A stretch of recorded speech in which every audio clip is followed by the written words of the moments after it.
Hey folks, good to see you again. As you see, I have some props as well as Frank here to help me with the new edition of our series here. We're going to talk about the shoulder complex. We've already talked a little bit about low back pain and what you can do to get rid of that or monitor it a little bit better, as well as neck pain. Well, neck pain we're going to kind of travel back to, which is kind of in the shoulder complex. You see a lot of stuff written on this board, but right here I'm going to draw your attention to these sports right now. Some of these are in season for athletes, some are in season just for the lay public, but we really kind of want to focus on the overhead athlete or the athlete that's going to use a lot of shoulder activity.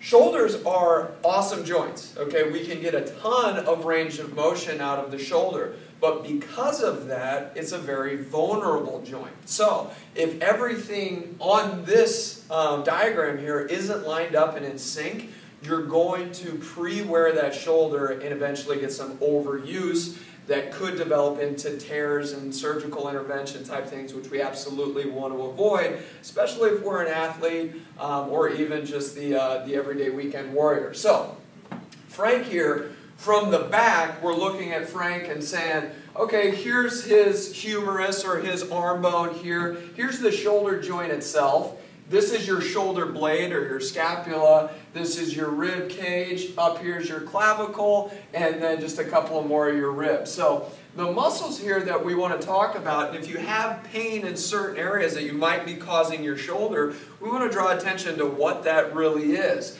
If your pain's kind of on the back part of the shoulder, what you're really dealing with is probably some rotator cuff issue or posterior capsule. So a lot of baseball players or softball players in this throwing motion, when they slow down, you really stress a lot of the posterior back parts of the shoulder. You have pain there. We know that your shoulder issue in this whole shoulder complex is a little bit more rotator cuff driven. Now, the scapula, or the shoulder blade, is an amazingly important structure in the body that really dictates how stable the shoulder is.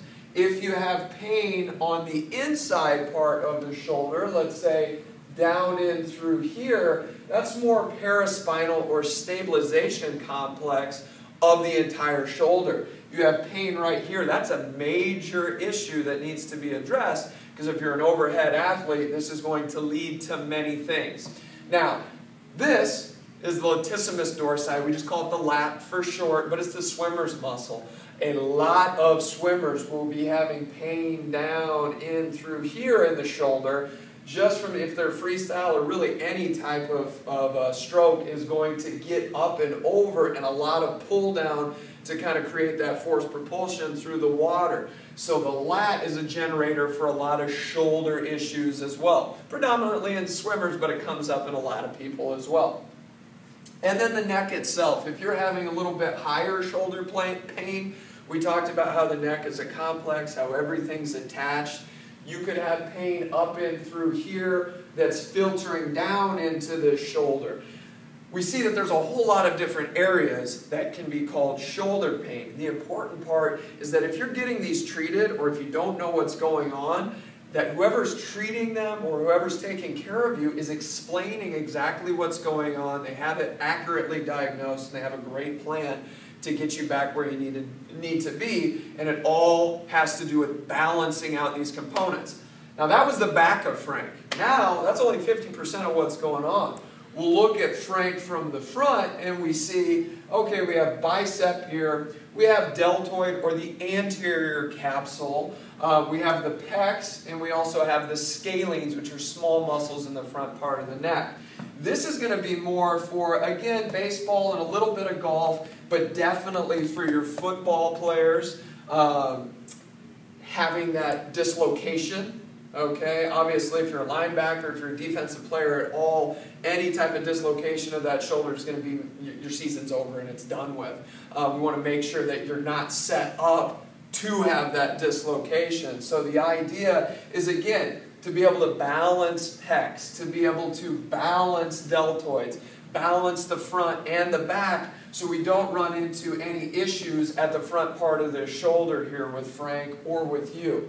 The other part is this bicep. A lot of people don't realize that a slap tear, that's a big thing in research right now, and what a lot of people are finding in their shoulder pain, actually comes from the bicep itself.